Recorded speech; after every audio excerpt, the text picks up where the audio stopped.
ਸਤਿ ਸ੍ਰੀ ਅਕਾਲ। ਤੁਸੀਂ ਲੋਕਰਾਣ ਚੈਨਲ ਪੰਜਾਬੀ ਦੇਖ ਰਹੇ ਹੋ। ਖਬਰਾਂ ਟੌਪ ਦੀਆਂ ਦੇ ਵਿੱਚ ਤੁਹਾਡਾ ਸਵਾਗਤ ਹੈ। ਅੱਜ ਅਸੀਂ ਗੱਲਬਾਤ ਕਰਾਂਗੇ ਕਿ ਬੀਜੇਪੀ ਦੇ ਐਮਐਲਏ ਅਬੋਹਰ ਤੋਂ ਅਰੁਣ ਨਾਰੰਗ ਦੀ ਧੱਕਾ ਮੁੱਕੀ ਹੋਈ ਹੈ ਤੇ ਉਹਨਾਂ ਦੇ ਕੱਪੜੇ ਪਾੜ ਦਿੱਤੇ ਗਏ ਨਗਨ ਅਵਸਥਾ ਦੇ ਵਿੱਚ। ਤਸਵੀਰਾਂ ਤੁਸੀਂ ਕਾਫੀ ਦੇਖੀਆਂ ਹੋਣੀਆਂ, ਪਰ ਇਸ ਨੂੰ ਲੈ ਕੇ ਬੀਜੇਪੀ ਦੇ ਵਿੱਚ ਕਾਫੀ ਹੋ ਹੱਲਾ ਮਚਿਆ ਹੋਇਆ ਕਿ ਇੱਕ ਲੋਕਾਂ ਦੇ ਚੁਣੇ ਹੋਏ ਨੁਮਾਇੰਦੇ ਦੇ ਨਾਲ ਇਸ ਤਰ੍ਹਾਂ ਧੱਕੇਸ਼ਾਹੀ ਕਰਨਾ ਨਿੰਦਣਯੋਗ ਵੀ ਹੈ। ਕਿਸਾਨ ਲੀਡਰਾਂ ਨੇ ਵੀ ਇਹਦੀ ਨਿੰਦਾ ਕੀਤੀ ਹੈ, ਪਰ ਇਹ ਲੋਕਾਂ ਦੇ ਵਿੱਚ ਗੁੱਸਾ ਕਿਉਂ ਆਇਆ, ਇਸ ਨੂੰ ਲੈ ਕੇ ਵੀ ਕਈ ਤਰ੍ਹਾਂ ਦੇ ਸਵਾਲ ਉੱਠ ਰਹੇ ਨੇ ਕਿ ਆਖਿਰਕਾਰ ਬੀਜੇਪੀ ਕਿਸਾਨਾਂ ਨੂੰ ਜਾਂ ਉਹਨਾਂ ਲੋਕਾਂ ਨੂੰ ਸਮਝਣ ਦੇ ਵਿੱਚ ਜਾਂ ਸਮਝਾਉਣ ਦੇ ਵਿੱਚ ਕਿੱਥੇ ਫੇਲ ਸਾਬਤ ਹੋਈ ਹੈ। ਰਾਜਪਾਲ ਸਾਹਿਬ ਨੂੰ ਮੰਗ ਪੱਤਰ ਦਿੱਤਾ ਗਿਆ, ਕੈਪਟਨ ਸਾਹਿਬ ਦੀ ਕੋਠੀ ਵੀ ਘੇਰੀ ਗਈ ਹੈ। ਇਸ ਸਭ ਦੇ ਉੱਤੇ ਅਸੀਂ ਗੱਲਬਾਤ ਕਰਾਂਗੇ ਕਿ ਇਹਦੇ ਅੰਦੋਲਨ ਉੱਤੇ ਕਿਸ ਤਰ੍ਹਾਂ ਦੇ ਅਸਰ ਪੈਣਗੇ, ਬੀਜੇਪੀ ਕੀ ਅਗਲਾ ਪੈਂਤੜਾ ਅਪਣਾ ਸਕਦੀ ਹੈ। ਮੇਰੇ ਨਾਲ ਇਸ ਉੱਤੇ ਗੱਲਬਾਤ ਕਰਨ ਦੇ ਲਈ ਸਿਆਸੀ ਮਾਹਰ ਪ੍ਰੋਫੈਸਰ ਰਣ ਸਿੰਘ ਧਾਲੀਵਾਲ ਮੌਜੂਦ ਨੇ। ਪ੍ਰੋਫੈਸਰ ਸਾਹਿਬ, ਸਵਾਗਤ ਹੈ ਤੁਹਾਡਾ ਲੋਕਾਂ ਦਾ। ਧੰਨਵਾਦ ਜੀ, ਸਰੋਤਿਆਂ ਦਾ ਵੀ, ਤੁਹਾਡਾ ਵੀ ਸਭ ਦਾ ਧੰਨਵਾਦ ਜੀ। ਸ਼ੁਕਰੀਆ। ਪ੍ਰੋਫੈਸਰ ਸਾਹਿਬ, ਕਿਸ ਤਰ੍ਹਾਂ ਦੇਖਦੇ ਹੋ ਇਸ ਘਟਨਾ ਨੂੰ? ਸਭ ਤੋਂ ਪਹਿਲਾਂ ਕਿ ਇੱਕ ਲੋਕਾਂ ਦੇ ਚੁਣੇ ਹੋਏ ਨੁਮਾਇੰਦੇ ਨੂੰ ਇਸ ਤਰ੍ਹਾਂ ਧੱਕਾ ਮੁੱਕੀ ਦਾ ਸਾਹਮਣਾ ਕਰਨਾ ਪੈਂਦਾ, ਲੋਕ ਰੋਹ ਨੂੰ ਕਿੱਦਾਂ ਦੇਖਦੇ ਹੋ? ਜਿਵੇਂ ਕਿਹਾ ਜਾਂਦਾ ਹੈ ਕਿ ਉਹ ਕਾਂਗਰਸ ਦੇ ਕਹਿੰਦੇ ਬੰਦੇ ਸੀ, ਬੀਜੇਪੀ ਵਾਲਿਆਂ ਦਾ ਕਹਿਣਾ ਹੈ ਕਿ ਕਾਂਗਰਸ ਦੇ ਏਜੰਟ ਜਿਹੜੇ ਕਿਸਾਨਾਂ ਦੇ ਭੇਸ ਵਿੱਚ ਜਿਨ੍ਹਾਂ ਨੇ ਇਹ ਸਾਰਾ ਕੁਝ ਕੀਤਾ। ਸੁਖਵਿੰਦਰ, ਦੇਖੋ, ਅਸਲ 'ਚ ਜਿਹੜੀ ਇਹ ਘਟਨਾ ਹੈ, ਇਹ ਤਾਂ ਇਹਦੇ ਵਿੱਚ ਕੋਈ ਦੋ ਰਾਇਆ ਨਹੀਂ ਕਿ ਹੈ ਨਿੰਦਣਯੋਗ ਹੈ। ਮੈਂ ਵੀ ਇਹਦੀ ਨਿੰਦਾ ਕਰਦਾ, ਕਿਉਂਕਿ ਲੋਕਤੰਤਰ ਵਿੱਚ ਇਸ ਤਰ੍ਹਾਂ ਦੀਆਂ ਘਟਨਾਵਾਂ ਦੀ ਕੋਈ ਜਗ੍ਹਾ ਨਹੀਂ ਹੈ ਜਿਸ ਵਿੱਚ ਕਿਸੇ ਦੀ ਜਿਹੜੀ ਉਸ ਨੂੰ ਪੋਜੀਸ਼ਨ ਨੂੰ ਧੱਕਾ ਮੁੱਕੀ ਕੀਤੀ ਜਾਵੇ, ਕੁੱਟਮਾਰ ਕੀਤੀ ਜਾਵੇ ਜਾਂ ਵਾਇਲੈਂਸ ਹੋਵੇ ਕੋਈ ਵੀ। ਇਸ ਲੋਕਤੰਤਰ ਦੇ ਵਿੱਚ ਇਸ ਦਾ ਕੋਈ ਨਹੀਂ ਹੈ ਸਥਾਨ ਜੀ। ਪਰ ਫਿਰ ਵੀ ਜੇ ਇਹਦਾ ਪਿਛੋਕੜ ਦੇਖੀਏ, ਇੱਕ ਗੱਲ ਜ਼ਰੂਰ ਹੈ ਕਿ ਇਹ ਜਿਹੜਾ ਐਮਐਲਏ ਹੈ, ਮੇਰਾ ਪਰਸਨਲੀ ਵਿਚਾਰ ਇਹ ਹੈ ਕਿ ਜਿਹੜਾ ਕੋਈ ਐਮਐਲਏ ਹੈ, ਉਸ ਐਮਐਲਏ ਨੇ ਕਾਂਗਰਸ ਦੇ ਇੱਕ ਬਹੁਤ ਵੱਡੇ ਨੇਤਾ ਨੂੰ ਹਰਾਇਆ। ਤੇ ਮੈਨੂੰ ਪਰਸਨਲੀ ਫੀਲ ਹੁੰਦਾ ਹੈ ਕਿ ਇਸ ਤਰ੍ਹਾਂ ਦੇ ਜਿਹੜੇ ਐਮਐਲਏ ਦੀ ਜਿਹੜੀ ਉਹਦੀ ਪੋਜੀਸ਼ਨ ਹੈ, ਐਡੇ ਵੱਡੇ ਨੇਤਾ ਨੂੰ ਉਹਨੇ ਹਰਾਇਆ ਹੈ। ਕਿਹੜੇ ਨੇਤਾ? ਉਹ ਜਾਖੜ ਦੇ ਵਿਰੁੱਧ ਸੁਨੀਲ ਜਾਖੜ ਜਿਹੜੇ ਹੁਣ ਪੰਜਾਬ ਕਾਂਗਰਸ ਦੇ ਮੌਜੂਦਾ ਪ੍ਰਧਾਨ ਨੇ। ਤੇ ਉਸ ਸਿਚੁਏਸ਼ਨ 'ਚ ਮੈਨੂੰ ਇਹ ਲੱਗਦਾ ਹੈ ਕਿ ਉਹਨੂੰ ਕੋਈ ਬੀਜੇਪੀ ਨੇ ਬਹੁਤ ਵੱਡਾ ਰੋਲ ਨਹੀਂ ਦਿੱਤਾ। ਜੇ ਬੀਜੇਪੀ ਨੇ ਕੋਈ ਵੱਡਾ ਰੋਲ ਦਿੱਤਾ ਹੁੰਦਾ ਤਾਂ ਲੋਕਾਂ ਨੂੰ ਲੱਗਦਾ ਕਿ ਸਾਡੇ ਕੋਈ ਕੰਮ ਸਮਾਰੇਗਾ। ਮੇਰਾ ਖਿਆਲ ਹੈ ਵੀ ਇੱਕ ਤਾਂ ਇਹ ਕਿ ਲੋਕਾਂ ਦੇ ਵਿੱਚ, ਉਸ ਏਰੀਏ ਦੇ ਲੋਕਾਂ ਦੇ ਵਿੱਚ ਇਹਦੇ ਬੀਜੇਪੀ ਪ੍ਰਤੀ, ਕੱਲਾ ਐਮਐਲਏ ਪ੍ਰਤੀ ਨਹੀਂ, ਬੀਜੇਪੀ ਪ੍ਰਤੀ ਇੱਕ ਤੇ ਇਹ ਰੋਸ ਹੋਏਗਾ ਜ਼ਰੂਰ। ਦੂਜਾ ਰੋਸ ਇਹ ਹੋਏਗਾ ਕਿ ਕਿਸਾਨ ਅੰਦੋਲਨ ਦੇ ਵਿੱਚ ਬੀਜੇਪੀ ਜਾਂ ਤੇ ਇੱਕ ਇਸ ਤਰ੍ਹਾਂ ਦਾ ਇੰਪ੍ਰੈਸ਼ਨ ਦੇ ਰਹੀ ਹੈ ਕਿ ਅਸੀਂ ਸਾਰੇ ਅੰਦੋਲਨ ਦੀਆਂ ਘਟਨਾਵਾਂ ਨੂੰ, ਗਿਣਤੀਆਂ ਮਿਣਤੀਆਂ ਨੂੰ ਖੁੱਲ੍ਹਾ ਛੱਡ ਦਈਏ, ਜਿਹਦੇ ਨਾਲ ਅਸੀਂ ਇਹ ਪੋਜੀਸ਼ਨ, ਹਾਲਾਤ ਪੈਦਾ ਕਰ ਸਕੀਏ ਕਿ ਲੋਕ ਵਾਇਲੈਂਟ ਹੋਣ, ਤੇ ਵਾਇਲੈਂਟ ਹੋਣ ਤੋਂ ਬਾਅਦ ਫਿਰ ਉਹ ਇਸ ਪਾਸੇ ਨੂੰ ਵਧਣ ਤੇ ਫਿਰ ਸਾਨੂੰ ਤਾਕਤ ਦੇ ਰਾਹੀਂ ਅੰਦੋਲਨ ਕੁਚਲਣ ਦਾ ਮੌਕਾ ਮਿਲੇ। ਕਿਉਂਕਿ ਬਾਰ-ਬਾਰ ਇਹ ਕਹਿਣਾ, ਪ੍ਰਧਾਨ ਮੰਤਰੀ ਤੱਕ ਇਹ ਕਹਿਣਾ ਕਿ ਇੱਕ ਗੱਲ ਦੀ ਦੂਰੀ ਦਿਓ। 26 ਜਨਵਰੀ ਨੂੰ ਕਿੰਨਾ ਚਿਰ ਹੋ ਗਿਆ, ਉਸ ਤੋਂ ਬਾਅਦ ਗੱਲਬਾਤ ਦੀ ਕੋਈ ਗੱਲ ਨਹੀਂ ਆ ਰਹੀ, ਕੋਈ ਮਤਲਬ ਸਰਕਾਰ ਵੱਲੋਂ ਇਸ ਤਰ੍ਹਾਂ ਦਾ ਕੋਈ ਸੰਕੇਤ ਨਹੀਂ। ਤੇ ਇੱਕੋ ਹੀ ਗੱਲ ਸਰਕਾਰ ਨੇ ਫੜੀ ਹੋਈ ਹੈ ਕਿ ਜੀ ਤੁਸੀਂ ਦੱਸੋ ਸਾਡੇ ਨਾਲ, ਜਦੋਂ ਸਾਡੀ ਸ਼ਰਤ ਕਿਸਾਨਾਂ ਨੂੰ ਮਨਜ਼ੂਰ ਹੋ ਜਾਏਗੀ ਫਿਰ ਅਸੀਂ ਗੱਲਬਾਤ ਸ਼ੁਰੂ ਕਰਾਂਗੇ। ਤੇ ਜਦੋਂ ਬੀਜੇਪੀ ਦੀ ਸ਼ਰਤ ਤੇ ਜੇ ਕਿਸਾਨਾਂ ਨਾਲ ਗੱਲਬਾਤ ਕਰਨੀ ਹੈ ਫਿਰ ਤੇ ਗੱਲਬਾਤ ਦੀ ਜ਼ਰੂਰਤ ਹੀ ਨਹੀਂ ਰਹੀ। ਇਹਦਾ ਮਤਲਬ ਤਾਂ ਇਹ ਹੋਇਆ ਕਿ ਜਦੋਂ ਕਿਸਾਨ ਅੰਦੋਲਨ ਛੱਡ ਕੇ ਆਪਣੇ ਘਰ ਨੂੰ ਆ ਜਾਣਗੇ ਤੇ ਬੀਜੇਪੀ ਨੇ ਜਿਹੜਾ ਕਾਨੂੰਨ ਲਾਗੂ ਕੀਤਾ ਉਹਨੂੰ ਮੰਨ ਲੈਣਗੇ, ਫਿਰ ਬੀਜੇਪੀ ਗੱਲਬਾਤ ਲਈ ਬੁਲਾਏਗੀ। ਮੈਨੂੰ ਲੱਗਦਾ ਇਸ ਦਾ ਕੋਈ ਬੜਾ ਮਤਲਬ ਨਹੀਂ। ਸਰਕਾਰਾਂ ਲੋਕਤੰਤਰ ਦੇ ਵਿੱਚ ਜਿਹੜੀਆਂ ਲੋਕਾਂ ਦੀਆਂ ਭਾਵਨਾਵਾਂ ਹੁੰਦੀਆਂ, ਲੋਕਾਂ ਦੀਆਂ ਇੱਛਾਵਾਂ ਹੁੰਦੀਆਂ, ਲੋਕਾਂ ਦੀਆਂ ਲੋੜਾਂ ਹੁੰਦੀਆਂ, ਹਮੇਸ਼ਾ ਉਹਨਾਂ ਨੂੰ ਐਡਰੈਸ ਕਰਦੀ ਹੈ ਸਰਕਾਰ, ਉਹਨਾਂ ਮੁਤਾਬਕ ਸਮੱਸਿਆਵਾਂ ਦੇ ਹੱਲ ਲੱਭਣ ਦੀ ਕੋਸ਼ਿਸ਼ ਕਰਦੀ ਹੈ। ਇੱਥੇ ਜਿਹੜੀ ਸਰਕਾਰ ਹੈ ਉਸ ਦਾ ਉਸ ਤਰ੍ਹਾਂ ਦਾ ਰੋਲ ਦਿਖਾਈ ਨਹੀਂ ਦਿੰਦਾ ਕਿ ਉਸ ਤਰ੍ਹਾਂ ਕਰ ਰਹੇ ਹੋਵੇ। ਪਰ ਫਿਰ ਵੀ ਜੇ ਆਪਾਂ ਇਹਨੂੰ ਉਸ ਤਰ੍ਹਾਂ ਲਈਏ ਕਿ ਇਹਦੇ ਵਿੱਚ ਕਿਸਾਨ ਕਹਿ ਰਹੇ ਨੇ ਕਿ ਇਹਦੇ ਵਿੱਚ ਕਿਸਾਨ ਨਹੀਂ ਸੀ, ਉਹ 'ਚ ਕਿਸੇ ਨਾ ਕਿਸੇ ਨੂੰ ਬਰਗਲਾਇਆ ਗਿਆ ਜੀ, ਤੇ ਬੀਜੇਪੀ ਕਹਿ ਰਹੀ ਹੈ ਸ਼ਾਇਦ ਕਾਂਗਰਸ ਨੇ ਇਹ ਕੋਈ ਛੜਯੰਤਰ ਰਚਿਆ ਤੇ ਕਿਸਾਨਾਂ ਦੇ ਨਾਂ ਹੇਠ ਬੀਜੇਪੀ ਤੇ ਹਮਲਾ ਕੀਤਾ ਹੈ। ਸੋ ਇਸ ਦੇ ਵਿੱਚ ਜਿਹੜੀ ਸ਼ਿਕਾਇਤਕਰਤਾ ਪਾਰਟੀ ਹੈ ਤੇ ਦੂਜੀ ਪਾਰਟੀ ਜਿਹੜੀ ਸਰਕਾਰ ਚਲਾ ਰਹੀ ਹੈ, ਉਹ ਦੋਨੇ ਇਸ ਤਰ੍ਹਾਂ ਦੇ ਬਿਆਨ ਦੇ ਰਹੀਆਂ ਨੇ ਕਿ ਜਿਸ ਤੋਂ ਸਿੱਧਾ ਇਸ ਸਿੱਟੇ ਤੇ ਆਇਆ ਜਾ ਸਕਦਾ ਹੋਵੇ ਕਿ ਹਮਲਾ ਕਿਸਾਨਾਂ ਨੇ ਕੀਤਾ ਹੈ। ਕਿਉਂਕਿ ਜਿਹਦੇ ਹਮਲਾ ਹੋਇਆ ਹਾਲੇ ਤਾਂ ਉਹੀ ਨਹੀਂ ਕਹਿ ਰਹੇ ਕਿ ਹਮਲਾ ਕਿਸਾਨਾਂ ਨੇ ਕੀਤਾ ਹੈ।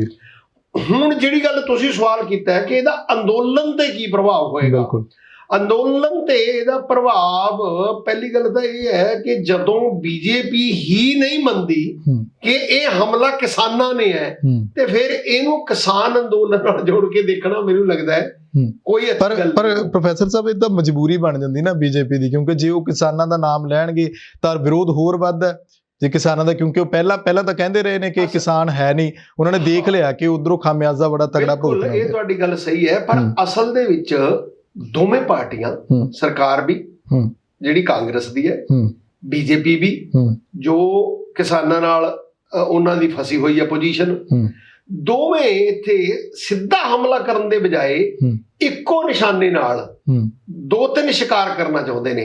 ਬੀਜੇਪੀ ਚਾਹੁੰਦੀ ਹੈ ਕਿ ਅਸੀਂ ਕਿਸਾਨਾਂ ਤੇ ਵੀ ਹਮਲਾ ਕਰੀਏ ਤੇ ਇਹਦੇ ਨਾਲੇ ਨਾਲ ਅਸੀਂ ਕਾਂਗਰਸ ਤੇ ਵੀ ਹਮਲਾ ਕਰੀਏ ਪੰਜਾਬ 'ਚ, ਤੇ ਕਾਂਗਰਸ ਚਾਹੁੰਦੀ ਹੈ ਕਿ ਅਸੀਂ ਇਹ ਚਿਹਰਾ ਬਿਲਕੁਲ ਨਾ ਦੇਈਏ ਕਿ ਅਸੀਂ ਕਿਸਾਨਾਂ ਦੇ ਖਿਲਾਫ ਹਾਂ, ਪਰ ਜੇਕਰ ਵਾਇਲੇਸ਼ਨ ਹੋਈ ਹੈ ਤੇ ਉਹਦੇ ਸੰਬੰਧ 'ਚ ਪ੍ਰਸ਼ਾਸਨ ਨੂੰ ਕੋਈ ਕਾਰਵਾਈ ਕਰਨੀ ਪਏਗੀ ਤੇ ਉਹਦੇ ਕਰਕੇ ਉਹਦਾ ਮਾੜਾ ਚੰਗਾ ਅਸਰ ਜੋ ਸਮੇਂ ਮੁਤਾਬਕ ਹੋਏਗਾ ਉਹ ਸਰਕਾਰ ਤੇ ਆਏਗਾ ਜਾਂ ਪੁਲਿਸ ਤੇ ਆਏਗਾ, ਐਡਮਿਨਿਸਟ੍ਰੇਸ਼ਨ ਤੇ ਆਏਗਾ। ਉਹ ਅਲਟੀਮੇਟਲੀ ਸਰਕਾਰ ਤੇ ਵੀ ਉਹਦਾ ਜਿਹੜਾ ਕੁਛ ਨਾ ਕੁਛ ਚਾਨਣ ਜਾਂ ਹਨੇਰਾ ਕੁਛ ਵੀ ਉਹਦੇ ਪ੍ਰਭਾਵ ਦਿਖਾਈ ਦੇਣਗੇ। ਸੋ ਇਹ 'ਚ ਦੋਨੇ ਧਿਰਾਂ ਬਚਣਾ ਵੀ ਚਾਹੁੰਦੀਆਂ ਨੇ, ਪਰ ਉਹਦਾ ਹਾਲਾਤ ਦਾ ਫਾਇਦਾ ਵੀ ਲੈਣਾ ਚਾਹੁੰਦੀਆਂ ਨੇ। ਤੇ ਜਿਹੜੀ ਸਭ ਤੋਂ ਮਾੜੀ ਗੱਲ ਮੈਂ ਸਮਝਦਾ ਉਹ ਇਹ ਹੈ, ਸਰਕਾਰ ਵੱਲੋਂ, ਕਾਂਗਰਸ ਸਰਕਾਰ ਵੱਲੋਂ, ਬੀਜੇਪੀ ਦੀ ਸੈਂਟਰ ਸਰਕਾਰ ਵੱਲੋਂ, ਦੋਨਾਂ ਵੱਲੋਂ ਹਾਲਾਤ ਨਾਲ ਸੁਚੱਜੇ ਤਰੀਕੇ ਨਾਲ ਨਜਿੱਠਣ ਦੀ ਕਾਰਵਾਈ ਨਾ ਕਰਕੇ ਉਲਟਾ ਇਹ ਸੋਚਿਆ ਜਾ ਰਿਹਾ ਹੈ ਕਿ ਇਹਨੂੰ ਲੂਜ ਛੱਡ ਕੇ ਕੋਈ ਇਹਦੇ ਵਿੱਚੋਂ ਇਸ ਤਰ੍ਹਾਂ ਦੀ ਗੱਲ ਨਿਕਲ ਆਵੇ 26 ਜਨਵਰੀ ਵਰਗੀ ਜਿਹਦੇ ਨਾਲ ਅਸੀਂ ਇਹਨਾਂ ਨੂੰ ਬਦਨਾਮ ਕਰੀਏ ਅੰਦੋਲਨ ਨੂੰ। ਮੈਨੂੰ ਇਹ ਗੱਲ ਮਤਲਬ ਕਤਈ ਅੱਛੀ ਨਹੀਂ ਲੱਗਦੀ ਕਿ ਸਰਕਾਰ ਨੂੰ ਬਿਲਕੁਲ ਸਰਕਾਰ ਵਾਂਗੂ ਜਿਵੇਂ ਪ੍ਰਸ਼ਾਸਨ ਕਰਦਾ ਹੁੰਦਾ ਹੈ ਉਸ ਤਰ੍ਹਾਂ ਇਮਾਨਦਾਰੀ ਨਾਲ, ਸੁਹਿਰਦਤਾ ਨਾਲ ਇਸ ਦਾ ਹੱਲ ਲੱਭਣ ਵੱਲ ਨੂੰ ਵਧਣਾ ਚਾਹੀਦਾ, ਬਜਾਏ ਇਸ ਦੇ ਕਿ ਇਹ ਜੋ ਕੁਝ ਦਿਖਾਈ ਦੇ ਰਿਹਾ ਹੈ ਕਿ ਉਹ ਏਦਾਂ ਦੀ ਵਿਉਂਤਬੰਦੀ ਕਰਨ ਕਿ ਉਹਦੇ ਵਿੱਚੋਂ ਕੋਈ ਝੂਠ ਮੂਠ ਦਾ ਮੁੱਦਾ ਖੜਾ ਕਰਕੇ ਫਿਰ ਉਹ ਮੁੱਦੇ ਨੂੰ ਟਿਲਟ ਕਰਕੇ ਆਪਣੇ ਫੇਵਰ 'ਚ ਕਿਸਾਨਾਂ ਤੇ ਫੋਰਸ ਵਰਤਣ। ਇਹ ਚੀਜ਼ ਦੀ ਕਿਸਾਨਾਂ ਨੂੰ ਤੇ ਸਮਝ ਹੈ ਹੀ ਹੈ, ਪਰ ਆਮ ਸਮਾਜ ਦੇ ਵਿੱਚ ਵੀ ਇਹ ਗੱਲ ਜਾ ਰਹੀ ਹੈ ਕਿ ਦੋਵੇਂ ਸਰਕਾਰਾਂ, ਕੇਂਦਰ ਦੀ ਸਰਕਾਰ ਵੀ, ਪੰਜਾਬ ਦੀ ਸਰਕਾਰ ਵੀ, ਪ੍ਰਸ਼ਾਸਨੀ ਕਾਰਵਾਈ, ਲੋਕਾਂ ਦੀਆਂ ਭਾਵਨਾਵਾਂ ਮੁਤਾਬਕ ਸਮੱਸਿਆ ਦਾ ਹੱਲ ਉਸ ਲੱਭਣ ਤੋਂ ਕਿਤੇ ਨਾ ਕਿਤੇ ਉਹ ਝਿਜਕ ਰਹੀਆਂ ਨੇ ਜਾਂ ਕੋਤਾਹੀ ਕਰ ਰਹੀਆਂ ਨੇ। ਤੇ ਲੱਗ ਹੀ ਰਿਹਾ, ਮੈਨੂੰ ਨਹੀਂ ਪਤਾ ਸੱਚ ਕਿੰਨਾ ਹੋ ਸਕਦਾ ਹੈ, ਹਰ ਇੱਕ ਨੂੰ ਲੱਗ ਹੀ ਰਿਹਾ ਹੈ ਕਿ ਉਸ ਮੌਕੇ ਦੀ ਭਾਲ 'ਚ ਨੇ ਕਿ ਉਹ ਮੌਕਾ ਮਿਲੇ ਜਦੋਂ ਅਸੀਂ ਫੋਰਸ ਦੀ ਤਕੜੇ ਹੋ ਕੇ ਵਰਤੋਂ ਕਰਕੇ ਕਿਸਾਨਾਂ ਨੂੰ ਸਬਕ ਸਿਖਾ ਸਕੀਏ। ਬਿਲਕੁਲ ਮੌਕੇ ਦੀ ਤਲਾਸ਼ ਵਿੱਚ ਨੇ। ਇੱਕ ਪ੍ਰੋਫੈਸਰ ਸਾਹਿਬ ਹੋਰ ਗੱਲ ਹੈ ਇਹਦੇ ਵਿੱਚ ਕਿ ਹੁਣ ਤੱਕ ਐਮਐਲਏ ਸਾਹਿਬ ਨੂੰ ਚੁਣਿਆ ਕਈ ਸਾਲ ਹੋ ਗਏ, ਪਹਿਲੀ ਵਾਰ ਹੋਇਆ ਕਿ ਹਮਲਾ ਹੋਇਆ ਉਹਨਾਂ ਦੇ ਉੱਤੇ, ਉਹ ਵੀ ਇਸ ਢੰਗ ਦੇ ਨਾਲ ਕਿ ਬਿਲਕੁਲ ਹੀ ਉਹਨਾਂ ਦਾ ਮਤਲਬ ਕਿ ਕੱਪੜੇ ਵੀ ਫਾੜਨਾ ਜਾਂ ਉਹਨਾਂ ਨੂੰ ਨਗਨ ਅਵਸਥਾ ਵਿੱਚ ਕਰਨਾ। ਇਹ ਸਭ ਦੇ ਵਿਚਾਲੇ ਇਹ ਗੱਲ ਸਮਝਣ ਦੀ ਕੋਸ਼ਿਸ਼ ਕਿਉਂ ਨਹੀਂ ਕੀਤੀ ਜਾ ਰਹੀ ਬੀਜੇਪੀ ਵੱਲੋਂ ਕਿ ਆਖਿਰਕਾਰ ਲੋਕਾਂ ਦਾ ਰੋਹ ਕਿਉਂ ਹੈ? ਭਾਵੇਂ ਉਹ ਸਿਆਸੀ ਹਮਲੇ ਦੀ ਗੱਲ ਕਰਦੇ ਨੇ, ਅੱਗੇ ਨਹੀਂ ਕਦੇ ਇਹੋ ਜਿਹਾ ਹਮਲਾ ਹੋਇਆ ਪਹਿਲਾਂ ਕਿਸੇ ਵਿਧਾਇਕ ਨੂੰ ਜਿਹੜੇ ਬੀਜੇਪੀ ਦੇ ਪੰਜਾਬ ਦੇ ਵਿੱਚ ਨੇ, ਉਹਨਾਂ ਨੂੰ ਕਦੇ ਸਾਹਮਣਾ ਨਹੀਂ ਕਰਨਾ ਪਿਆ, ਹੁਣੇ ਕਿਉਂ ਸਾਹਮਣਾ ਕਰਨਾ ਪੈ ਰਿਹਾ? ਇਸ ਸਿਚੁਏਸ਼ਨ ਨੂੰ ਕਿਉਂ ਨਹੀਂ ਸਮਝ ਰਹੇ ਹੋ? ਦੇਖੋ, ਇਸ ਜਿਹੜੀ ਸਾਰੀ ਸਿਚੁਏਸ਼ਨ ਹੈ ਵੈਸਟਰਨ ਯੂਪੀ, ਹਰਿਆਣਾ, ਪੰਜਾਬ, ਇੱਥੇ ਲੋਕਾਂ ਦੇ ਵਿੱਚ ਕਿਸਾਨੀ ਅੰਦੋਲਨ ਤੋਂ ਬਾਅਦ ਇੱਕ ਵਿਸ਼ੇਸ਼ ਰੋਸ ਹੈ ਜਿਹੜਾ ਉਹ ਲੋਕਾਂ ਦੇ ਵਿੱਚ ਦਿਖਾਈ ਦੇ ਰਿਹਾ। ਬਿਲਕੁਲ ਇਹ ਦਿਖਾਈ ਜਿਹੜਾ ਦੇ ਰਿਹਾ ਹੈ, ਇਹਦੇ ਵਿੱਚ ਇਸ ਰੋਹ ਨੂੰ ਭੜਕਾਉਣ ਦੇ ਵਿੱਚ ਬੀਜੇਪੀ ਦਾ ਆਪਦਾ ਹੱਥ ਹੈ। ਮੈਂ ਇਹ ਮਹਿਸੂਸ ਕਰਦਾ ਕਿ ਜਿਸ ਦਿਨ ਰਕੇਸ਼ ਟਕੈਤ ਤੇ ਉਹ 26 ਜਨਵਰੀ ਦੀ ਘਟਨਾ ਤੋਂ ਬਾਅਦ ਐਮਐਲਏ ਨੇ ਗੁੰਡੇ ਲੈ ਕੇ ਹਮਲੇ ਕਰਨ ਦੀ ਜਿਹੜੀ ਉਹ ਘਟਨਾ ਹੋਈ, ਉਹ ਘਟਨਾ ਤੇ ਸਰਕਾਰ ਨੂੰ ਕੇਂਦਰ ਦੀ ਸਰਕਾਰ ਨੂੰ, ਯੂਪੀ ਦੀ ਸਰਕਾਰ ਨੂੰ ਕੋਈ ਕਾਰਵਾਈ ਕਰਨੀ ਚਾਹੀਦੀ ਸੀ, ਕੋਈ ਝੂਠਾ ਸੱਚਾ ਪਰਚਾ ਉਹਨਾਂ ਤੇ ਹੋਣਾ ਚਾਹੀਦਾ ਸੀ, ਤਾਂ ਕਿ ਲੋਕਾਂ ਨੂੰ ਦਿਖਦਾ ਕਿ ਸਰਕਾਰ ਇੱਕ ਅੱਡ ਚੀਜ਼ ਹੈ, ਬੀਜੇਪੀ ਕੋਈ ਅੱਡ ਚੀਜ਼ ਹੈ, ਪ੍ਰਸ਼ਾਸਨ ਕੋਈ ਵੱਖਰੀ ਚੀਜ਼ ਹੈ। ਪ੍ਰਸ਼ਾਸਨ ਸਮੇਂ-ਸਮੇਂ ਤੇ ਕਾਨੂੰਨ ਮੁਤਾਬਕ ਕੰਮ ਕਰਦਾ ਹੈ। ਉੱਥੇ ਉਹਨਾਂ ਨੇ ਦਿਖਾਤਾ ਕਿ ਜੇ ਤਾਂ ਕਿਸਾਨ ਕੋਈ ਵਾਇਲੈਂਸ ਕਰਦੇ ਨੇ ਉਹਨਾਂ ਦੇ ਤਾਂ ਬਹੁਤ ਸਾਰੇ ਪਰਚੇ ਹੋਣਗੇ। ਬਿਲਕੁਲ ਕਿ ਜੇ ਬੀਜੇਪੀ ਦੇ ਐਮਐਲਏ ਦੀ ਅਗਵਾਈ ਦੇ ਵਿੱਚ ਗੁੰਡੇ ਜੋ ਮਰਜ਼ੀ ਕਰਨ ਬਿਲਕੁਲ ਤੇ ਫਿਰ ਕੋਈ ਨਹੀਂ ਹੋਏਗਾ। ਤੇ ਉਹਦਾ ਮਤਲਬ ਇਹ ਹੋਇਆ ਕਿ ਜਿਹੜੀ ਆਮ ਪਬਲਿਕ ਹੈ ਉਸ ਦਾ ਪ੍ਰਸ਼ਾਸਨ ਤੋਂ, ਨਿਆਂ ਪ੍ਰਣਾਲੀ ਤੋਂ, ਸਿਸਟਮ ਤੋਂ ਵਿਸ਼ਵਾਸ ਉੱਠਦਾ ਜਾ ਰਿਹਾ ਹੈ। ਜਿੰਨਾ ਇਹ ਵਿਸ਼ਵਾਸ ਉੱਠੇਗਾ ਉਨਾ ਹੀ ਸਰਕਾਰ ਨੂੰ ਏਦਾਂ ਦੀਆਂ ਸਿਚੁਏਸ਼ਨਾਂ ਫੇਸ ਕਰਨੀਆਂ ਪੈਣਗੀਆਂ, ਜਿਹੜੀਆਂ ਮੁਲਕ ਲਈ ਵੀ ਮਾੜੀਆਂ ਹੋਣਗੀਆਂ, ਅੰਦੋਲਨਕਾਰੀਆਂ ਲਈ ਵੀ ਮਾੜੀਆਂ ਹੋਣਗੀਆਂ ਤੇ ਸਮੇਂ ਦੀਆਂ ਰਾਜਨੀਤਿਕ ਪਾਰਟੀਆਂ ਲਈ ਵੀ ਮਾੜੀਆਂ ਹੋਣਗੀਆਂ। ਸੋ ਇਸ ਕਰਕੇ ਜੋ ਮੈਨੂੰ ਲੱਗਦਾ ਹੈ ਕਿ ਇਹ ਜਿਹੜੀਆਂ ਭਾਵਨਾਵਾਂ ਨੇ, ਇਹ ਇਹਨਾਂ ਦੇ ਵਿੱਚ ਭੜਕਾਟ ਨੂੰ ਨੀਚੇ ਲੈ ਕੇ ਆਉਣ ਲਈ, ਭੜਕਾਟ ਨੂੰ ਕੰਟਰੋਲ ਕਰਨ ਲਈ ਸਰਕਾਰ ਵੱਲੋਂ ਜਿਹੜਾ ਬਣਦਾ ਰੋਲ ਹੈ ਉਹ ਨਹੀਂ ਕੀਤਾ ਜਾ ਰਿਹਾ। ਮੈਂ ਹਲੇ ਵੀ ਉਹਨਾਂ ਨੂੰ ਸ਼ਾਬਾਸ਼ੀ ਦਿੰਦਾ। ਕਿਸਾਨ ਯੂਨੀਅਨਾਂ ਬਹੁਤ ਸਾਰੀਆਂ ਨੇ ਔਰ ਉਹ ਬਹੁਤ ਸਾਰੀਆਂ ਯੂਨੀਅਨਾਂ ਇਸ ਗੱਲ ਤੇ ਇੱਕਮਤ ਨੇ ਕਿ ਹਿੰਸਾ ਨਹੀਂ ਹੋਣ ਦੇਣੀ, ਪਰ ਇਸ ਅੰਦੋਲਨ ਦੇ ਵਿੱਚ ਆਪ ਮੁਹਾਰੇ ਇੰਨੇ ਲੋਕ ਆ ਗਏ। ਜੇ ਸਰਕਾਰ ਆਪਣਾ ਜ਼ਿੰਮੇਵਾਰਾਨਾ ਰੋਲ ਨਹੀਂ ਨਿਭਾਏਗੀ ਤਾਂ ਫਿਰ ਬਹੁਤ ਜਿਹੜੇ ਆਪ ਮੁਹਾਰੇ ਆਈ ਜਿਹੜੀ ਮੌਬ ਹੁੰਦੀ ਹੈ, ਕਈ ਵਾਰ ਉਹਨੂੰ ਕੰਟਰੋਲ ਕਰਨਾ ਥੋੜਾ ਮੁਸ਼ਕਲ ਹੋ ਜਾਂਦਾ ਹੈ। ਮਤਲਬ ਮੈਂ ਇਸ ਦਾ ਜ਼ਿੰਮੇਵਾਰੀ ਸਰਕਾਰ ਤੇ ਥੋਪਦਾ ਕਿ ਸਰਕਾਰ ਆਪਣਾ ਜ਼ਿੰਮੇਵਾਰਾਨਾ ਰੋਲ ਪ੍ਰਸ਼ਾਸਨ ਦੇ ਪੱਧਰ ਤੇ, ਪ੍ਰਸ਼ਾਸਨ ਨੂੰ ਹਦਾਇਤਾਂ ਦੇਣ ਦੇ ਪੱਧਰ ਤੇ ਨਹੀਂ ਨਿਭਾ ਰਹੀ।